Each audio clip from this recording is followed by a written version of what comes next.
신바람 사연 아파트, 오늘의 사연 시작하겠습니다. 안녕하세요. 저는 올해로 결혼한 지 2년 된 가정주부입니다. 돈이 웬수라는 말을 들어는 봤지만 그게 제 이야기가 될 줄은 상상도 못했네요. 아무래도 돈 때문에 이 모든 사단이 시작되었으니 돈 이야기를 빼놓을 수가 없겠네요.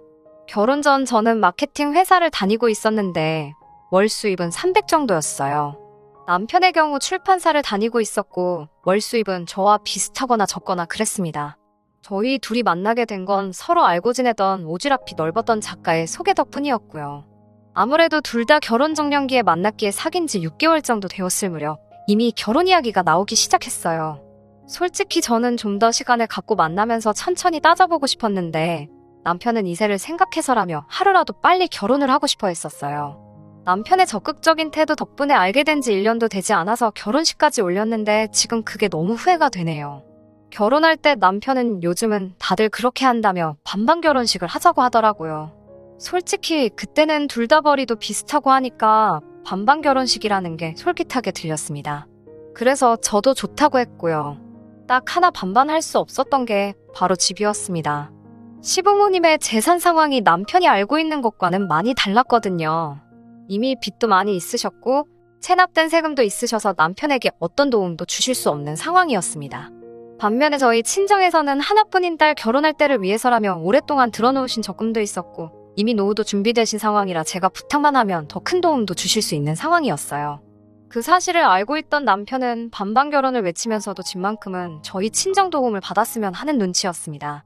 사실 저도 주변 사람들 눈도 신경 쓰이고 해서 집만큼은 그래도 어느 정도 번듯한 곳으로 가고 싶더라고요. 그래서 집만 빼고 나머지는 다 반반으로 하게 되었습니다. 친정 부모님은 대출을 좀 받더라도 아파트를 매매하라고 하셨는데 남편이 은근히 공동명의를 바라는 눈치더라고요. 대출은 같이 갚아나갈 거 아니냐면서요. 하지만 저희 친정 부모님이 이미 집값의 70% 가까이를 현금으로 내주시는데 고작 30% 대출금을 같이 갚는다는 이유로 공동명의를 해주는 건 말이 안 되지 않나요? 저는 남편에게 당장 공동명의는 안 된다고 했습니다. 그러자 남편은 저더러 후회하지 말라 했지만 그 말이 그런 뜻일 줄은 상상도 못했습니다. 친정 부모님이 집을 해주셨기 때문에 공동명의를 안 해주려고 한 건 아닙니다. 남편의 적극적인 구애 덕에 짧은 연애 후에 결혼을 하게 되었기 때문에 대부분 친정 부모님이 해주신 거나 마찬가지인 집을 시작부터 공동명의로 하고 싶지 않았을 뿐입니다. 그래도 30%가 대출이었기 때문에 얼마 안 되는 이자겠지만 그래도 같이 벌어서 같이 갚아나가는 금전적인 신뢰를 쌓고 대출 상환이 끝나는 시점에 공동명의로 돌려줄 계획이었어요. 그런데 남편은 신혼여행에서 돌아오자마자 폭탄 선언을 하더군요. 집을 공동명의로 해주기 전까지는 자기도 혼인신고를 안 올릴 거다. 그리고 집명의는 공동이 아닌 당신 개인으로 되어 있으니 공동명의로 바꾸기 전까지는 당신 소유물이나 마찬가지니 대출금은 혼자서 갚았으면 좋겠다고 말이에요. 그렇게 저희는 각자 월급에서 생활비 명목으로 100만 원씩 각출하여 200만 원을 공동자금으로 쓰는 결혼 생활을 시작했습니다. 명목상으로는 반반 결혼을 했기 때문에 생활비도 정확히 반씩 나눠서 내고 남은 돈은 자기가 직접 알아서 관리하기로 했어요.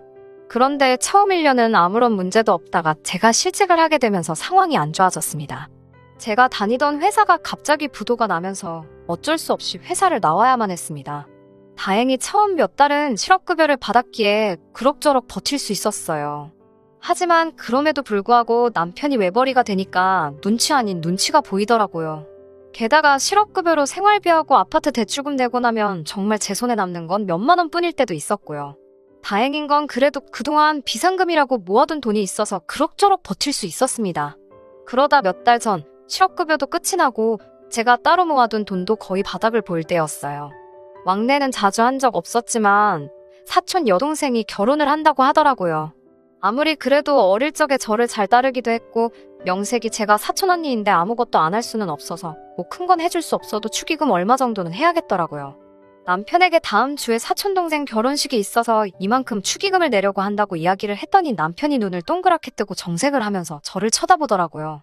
그러더니 그걸 왜 나한테 말해? 이러는 거예요. 그걸 왜 우리 생활비에서 내야 하냐고요. 그래서 제가 이것도 경조사비에 포함 아니냐니까 자기는 그 동생을 본 적도 없는데 나 혼자 번 돈을 왜 축의금으로 써야 하냐더군요. 그래서 제가 평소라면 내가 그냥 내 돈으로 하겠지만 지금은 당신도 알다시피 내가 수입이 없으니까 생활비에서 내자고 그랬어요. 이때부터는 그리고 솔직히 치사하고 들어와서 알았다 내가 낸다 하고 말 수도 있었지만 남편 말하는 꼬락서니를 보고 있으니 그냥 넘어가기가 싫더라고요. 도대체 뭐 이런 인간이 있나 싶어서 저도 따지고 들었습니다. 이때 이미 저도 치사한 기분이 들었고요. 솔직히 실직 전에는 저희 가족이나 제 지인들의 경조사가 있으면 당연히 전부 제가 부담했었고 심지어 시부모님 용돈도 남편이 너무 야박하게 드리면 제가 조금씩 더 얹어서 드린 적도 있었습니다. 저는 당연히 부부니까 이런 걸 하나하나 언급하면서 생색내기도 싫었고 그럴 필요도 못 느꼈어요. 하지만 남편은 저와 다른 어떤 기준이 있었나 봐요. 결국 남편은 축의금을 주는 대신 저에게 차용증을 쓰라고 하더라고요. 나중에 직장이 생기면 그만큼 다시 생활비 통장에 채워넣겠다고 약속을 하라는 거예요. 그래서 실제로 차용증을 쓰고 오기로 생활비에서 돈을 빼서 축의금으로 냈습니다. 솔직히 남편이랑 저랑 결혼식에 가서 먹은 밥값이 그만큼은 나왔을 거예요. 결혼식이 끝날 때까지 아무 일 없다는 듯 뷔페를 몇 접시고 퍼다 먹는 남편을 보는데 꼴도 보기 싫고 오만정이 다 떨어지더라고요. 남편은 이죽대면서 너는 이제 돈이 얼마나 없길래 축의금도 차용증까지 써서 내냐고 이제 조금 있으면 집도 팔아야겠다 하면서 저를 비웃더라고요. 이제라도 공동명의 해주면 자기가 대출금 정도는 같이 내주겠다고 킬킬대면서요. 사실 실직 이후로 저도 자존감이 많이 낮아져 있는 상태였고 남편은 농담이라고는 했지만 번번이 저를 보면서 누구는 좋겠네 일 안 하고 놀고 먹어도 나라에서 돈 나오고 남편이 돈 벌어오고 얼마나 행복할까? 라면서 빈정거린 적이 한두 번이 아니거든요. 그럴 때마다 진짜 짜증나고 스트레스도 많이 받아서 제가 왜 말을 그렇게 하냐고 따지면 농담인데 왜 그렇게 예민하게 받아들이냐고 역으로 받아쳐왔어요. 그러다 보니 내가 진짜 지금 예민해서 별거 아닌데 과민 반응하는 건가? 내가 문제인가? 그런 생각까지 들더라고요. 그런데 이번 경조사비를 따지는 과정에서 남편의 가치관과 사고방식이 원래 그 모양이라는 걸 알게 된 거죠. 거기에 아직도 진명이 문제로 저한테 앙심을 품고 있다는 사실과 아직도 호시탐탐 아무것도 하지 않고 진명이를 공동명의로 돌리고 싶어 한다는 걸 알게 되었습니다. 그날 이후로 저는 무조건 일단 직장부터 잡아야겠다는 생각이 들었습니다. 사실 실업급여도 있고 하니까 좀 시간을 갖고 마음에 드는 회사를 찾아서 신중하게 지원하고 싶은 생각이었어요. 그때만 해도 남편이 저를 믿고 지지해주는 줄 알았지. 속으로 저렇게 쪼잔하고 치사한 사람인데다가 아파트 명의를 노리고 있는 줄도 모르고 그저 저를 응원해주고 있을 거라 믿었거든요. 실직한 동안 사실 아이 계획도 갖고 해서 다른 의미로 안정적인 정착 같은 장기적인 목적을 갖고 생각하고 있었는데 남편의 실체를 알게 되면서 제 계획도 달라지게 되었네요. 하지만 이혼까지는 생각하지 않았습니다. 어떻게 참교육을 시켜줄까 그런 생각만 했었어요. 이혼도 사실 상관이 없었죠. 남편이 공동명의를 미끼로 혼인신고조차 올리지 않은 상황이었으니까요. 딸의 안정적인 정착을 위해 배출어주신 부모님의 호의가 이 남자에게는 제가 자기한테 미쳐서 집도 해오고 결혼 비용도 반반씩 하고 생활비까지 가져다주는 그런 사람인 거라 생각했다는 겁니다. 아무튼 그런 와중에 전 직장에서 저를 예뻐라 하던 선배의 소개로 다른 마케팅 회사의 경력직으로 입사를 하게 되었습니다. 도중에 이야기가 잘 돼서 월급이 상당히 많이 올랐어요. 남편은 제가 다시 돈을 벌기 시작해서인지 예전처럼 자상하고 아무 일도 없었다는 듯 저를 대했습니다. 남들이 보기에는 참 잘 지내는 것처럼 보였을 거예요. 저도 속으로 안심을 하면서도 한편으로는 또 만약에 저한테 무슨 일이 일어난다면 저 사람은 똑같이 내 걱정이나 내 체면보다 내가 가지고 있는 아파트 명의부터 신경 쓰겠지? 하는 생각이 들기 시작하니 조금씩 남편이 불편하게 느껴지더라고요. 그러다 얼마 전 제가 다시 출근하기 시작하고 한두 달 정도 됐을 무렵이었어요. 새로운 직장과 사람들에게 적응하느라 스트레스가 상당했지만 그래도 다시 고정적으로 돈 들어오는 곳이 생기니까 자존감도 살아나는 것 같고 몇 달이었지만 참아야 했던 것들도 다시 할 수 있게 된 현실에 감사하며 지내고 있었습니다. 그러던 와중 신우에게 연락이 왔습니다. 참고로 신우와 저는 그렇게 가깝지는 않습니다. 남편보다 4살 많은 신우는 남편이 자기보다 먼저 장가가는 거에 불만이 굉장히 컸다고 들었어요. 하지만 시댁에서는 이미 딸도 노처녀인데 아들까지 노총각은 만들 수 없다며 순서가 무슨 상관이냐고 준비된 사람부터 가라고 했다고 들었습니다. 아무튼 그렇게 신우와 저는 좀 껄끄러운 사이인데 신우가 웬일로 저에게 연락을 해온 거예요. 그래서 제가 무슨 일이냐 하니까 자기가 결혼할 사람이 생겼다고 하더라고요. 비록 친하진 않아도 어쨌든 신우가 시집을 간다고 하는데 저도 기뻤고 축하한다고 했어요. 그런데 신우가 하는 말이 그래서 말인데 돈 좀 빌려줄 수 있냐고 하더라고요. 그래서 제가 놀라서 무슨 돈이요? 하고 물으니 결혼하기로 한 남자 쪽에서 5천만 원을 요구하더라는 거예요. 그래서 제가 아니 결혼하는데 왜 돈을 요구를 하냐고 물으니까 남자 쪽이 조건이 좀 좋아서 그렇다네요. 그래서 그럼 시부모님한테 물어보시지 왜 저한테 그러시냐 하니까 저더러 시댁사정 알면서 왜 그러냐고 그러더라고요. 그래서 아무리 그래도 저한테 왜 말씀하시는 건지 모르겠다고 하니까 자기 남동생 그러니까 제 남편이 한번 물어보라고 그랬다는 거예요. 그래서 신우에게 일단은 죄송하지만 저는 그럴 여유 자금이 없다고 말해줬어요. 그날 저녁은 남편이 야근을 하느라 이야기를 못하고 다음 날이 되어서야 이야기를 하게 되었어요. 저는 도대체 신우가 무슨 소리를 하는 건지 모르겠다고 정말 당신이 나한테 돈 빌려달라고 하랬냐고 물었습니다. 그러자 남편이 한다는 소리가 제가 직장 안 다니는 동안에도 생활비 안 밀리고 잘 내놓길래 어디 믿는 구석이라도 있는 줄 알았지 그러더군요. 남편의 그 말에 저도 모르게 한숨이 나오면서 그때 축의금 가지고 나한테 차용증까지 쓰라고 한 거 기억 안 나냐고 물었더니 남편은 맞다. 그랬지. 그러면서 그건 채워 넣었나 이러는 거예요. 제가 진작에 채워 넣었다고 말 돌리지 말라고 하면서 어쨌든 나 돈 없다고 딱 잘랐습니다. 그러자 남편도 갑자기 뭐가 기분이 나빠졌는지 근데 축의금 이야기를 지금 왜 꺼내냐면서 저더러 그때랑 지금이랑 경우가 같냐고 오히려 적반하장으로 나오더라고요. 그래서 제가 뭔 소리 하는 거냐고 뭐가 다르냐고 둘 다 돈이 문제인데 이러니까 사촌은 남이나 마찬가지지만 신우는 한 가족이라고 말도 안 되는 문언니를 또 펼치더라고요. 그러더니 그러지 말고 찾아보니까 우리 지금 사는 아파트도 많이 올랐는데 아파트 담보로 대출 좀 받아주자 이러는 거예요. 제가 실업급여로 꾸역꾸역 대출금 갚는 걸 보면서도 이 집은 제 명이니까 자기는 공동명의 해주기 전까지는 곧 죽어도 못 내준다던 남편입니다. 그런 인간이 제 아파트로 자기 누나 결혼자금을 만들어주자는데 화가 나다 못해 실소가 새어나오더라고요. 그러면서 저는 이혼만이 답이라는 확신을 얻게 되었습니다. 남편은 저를 사랑해서 결혼한 게 아니라 남들 눈이 있으니 결혼은 해야겠는데 기왕 할 결혼이면 안정적으로 돈을 낼 수 있는 여자랑 해야겠다 싶어서 저랑 결혼했다는 사실을요. 하지만 남자 잘못 만나서 인생 망한 여자는 있어도 혼자 살아서 망한 여자는 없다는 누군가의 말처럼 제가 남편 말대로 안정적으로 돈도 낼 수 있고 집값까지 올랐는데 뭐하러 굳이 남편이랑 사나 싶더라고요. 저 혼자 잘 벌어서 잘 먹고 잘 살면 되잖아요. 아무 말도 안 하고 제가 실실 웃고 있으니까 남편이 뭔가 이상했는지 제 눈치를 살살 보더라고요. 저는 남편을 쳐다보고는 이혼하자 그냥 그랬어요. 남편은 자기가 잘못 들었나 싶었는지 뭐라고? 이모한테 물어보자고? 이러는 거예요. 그래서 제가 이혼하자고 자기 짐 챙겨서 나가라고 이 집에서 그랬습니다.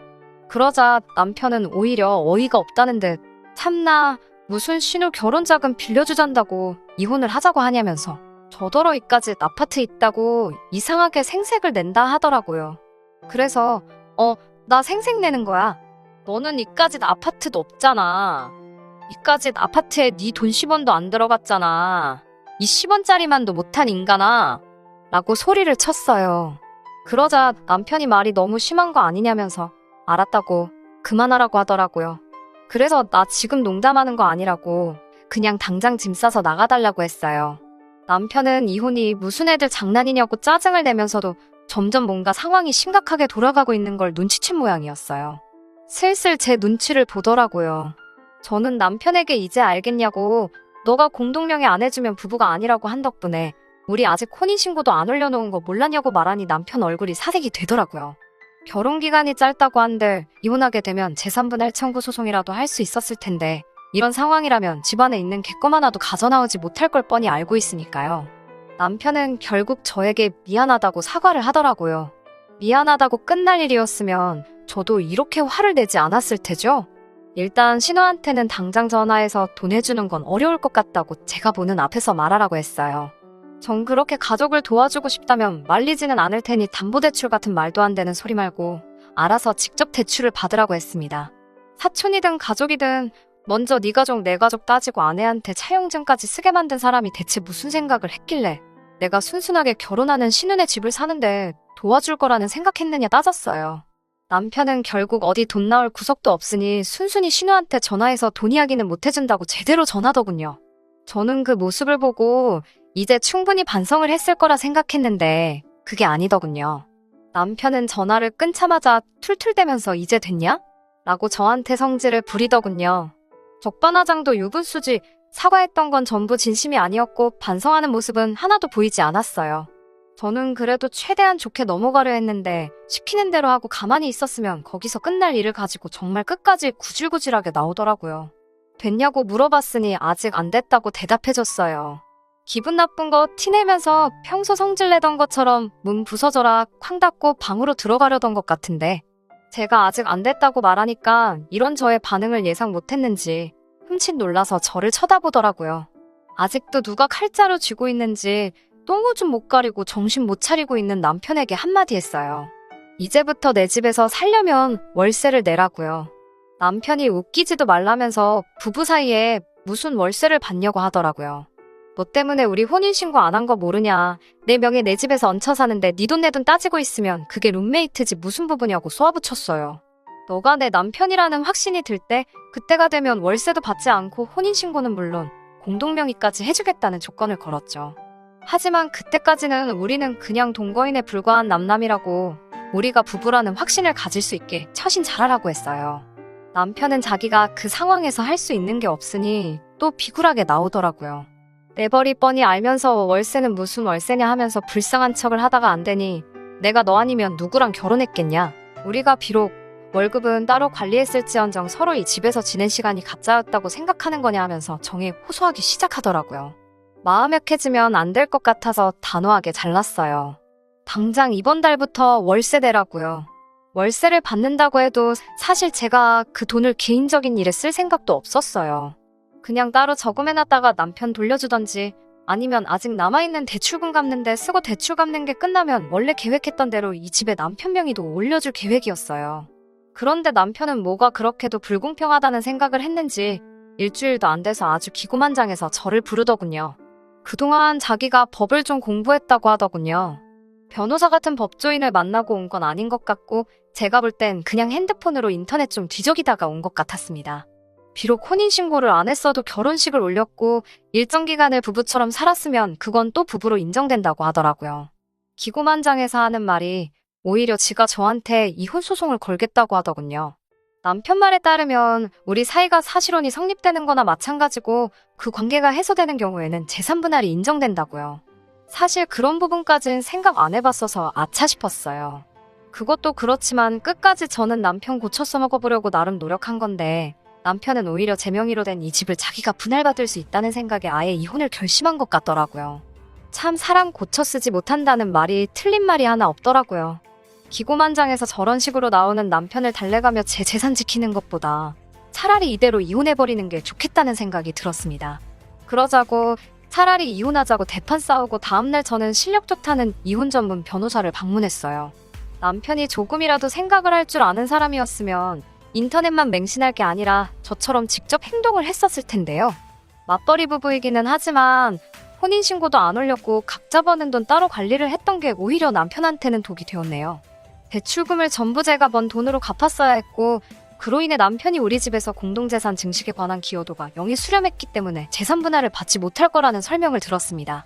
거기에 더불어 민법상 부부는 서로에 대해 부양과 협조의 의무가 있는데 제가 직장을 잃고도 남편은 저에게 생활비는커녕 자기 돈을 쓰려면 차용증까지 쓰게 했던 점으로 미뤄 재판상 이혼 사유에 해당해서 제가 위자료까지 청구할 수 있더라고요.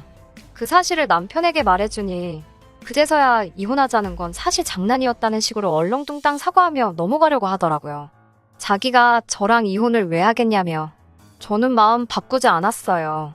남편이 보는 앞에서 집안에 있는 남편 옷 가지며 짐이며 다 빼와 거실 바닥에 던져놓고 지금 그냥 말로 할 때 나가버릴래? 아니면 원하는 대로 이혼 소송 걸어서 나한테 위자료까지 뱉을래?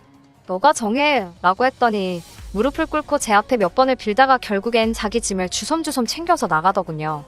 빈털터리가 돼서 나가는 모습을 보니까 조금 안쓰럽기는 했지만 결국 자기가 자기 꾀에 넘어간 거나 마찬가지니 오히려 속은 후련했습니다. 계산 빠르고 욕심 많은 성격 알고 있었지만 저는 남편의 그런 성격이 저희 단점을 보완해 줄 거라 믿었었거든요.